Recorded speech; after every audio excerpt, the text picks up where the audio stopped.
આગામી અઠવાડિયામાં કામરેજ સુગર ફેક્ટરીની યોજાનાર ચૂંટણીને લઈ ઉમેદવારો દ્વારા ઝંઝાવતી પ્રચાર પ્રસાર કરવામાં આવી રહ્યો છે।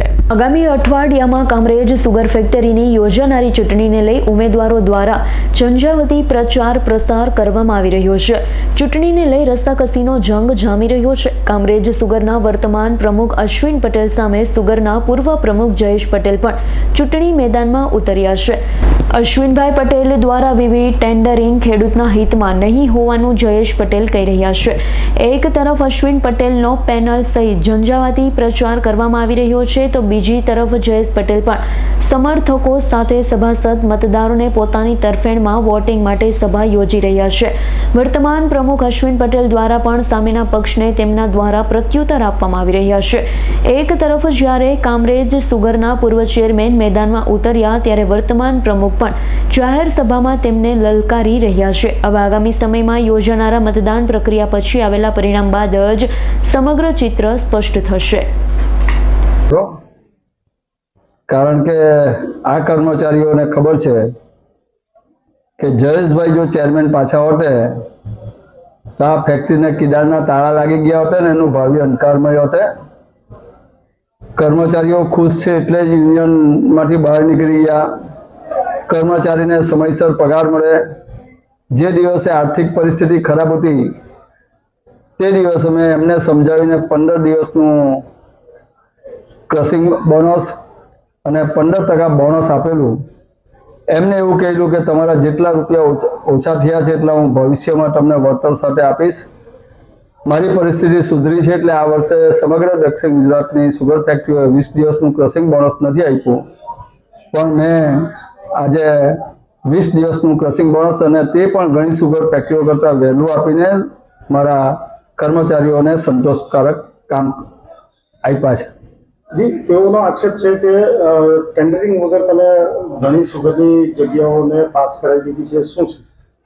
સાહેબ, પેટ્રોલ પંપની વાત કરે છે એવો તો 2021ની જનરલમાં મેં કહ્યું છે કે આપણે આવું કરવા જઈ રહ્યા છે।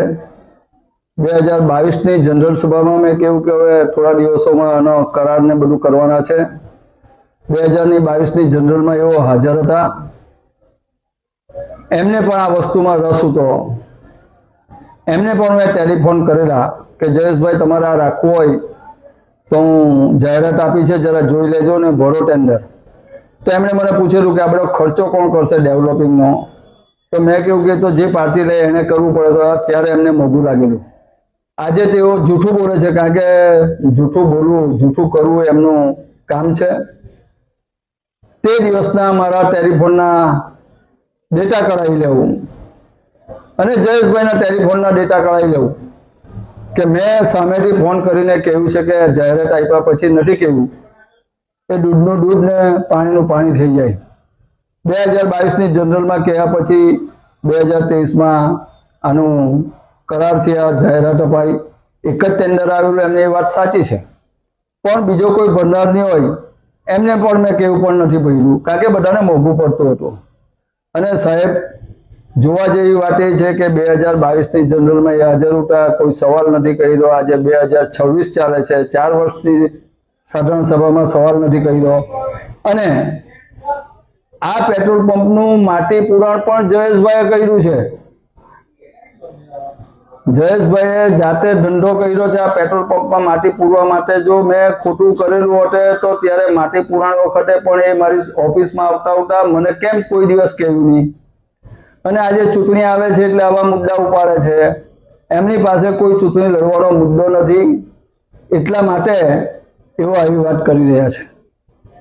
એવો જે કિસાન પેનલમાંથી લડી રહ્યા છે તેમાં ઉમેદવાર કોણ હોઈ શકે છે? કારણ કે જયેશભાઈ પોતે પૂર્વ ચેરમેન નથી। એ તો તમારે એમને પૂછવું રહ્યું, કારણ કે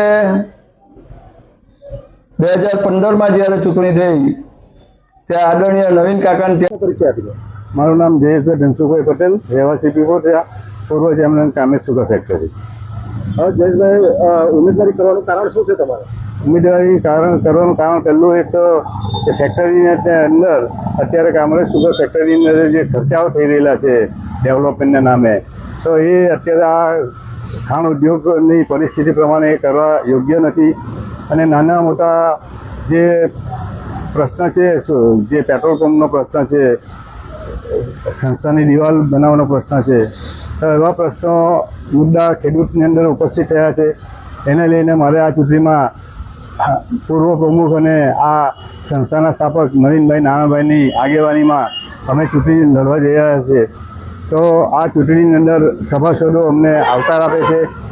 ખાસ મુદ્દા એ છે કે કામરેજ સુગર ફેક્ટરીના સભાસદોની શેરડી કાપવાની જગ્યાએ બિનમંજૂરીની 76,000 ટન જેટલી શેરડી કાપી છે. એ બાબતે પણ સભાસદોમાં ખૂબ આક્રોશ છે કે અમે સંસ્થાના ખેડૂતો હોવા છતાં પણ અમારું સમયસર કાપણી થતી નથી.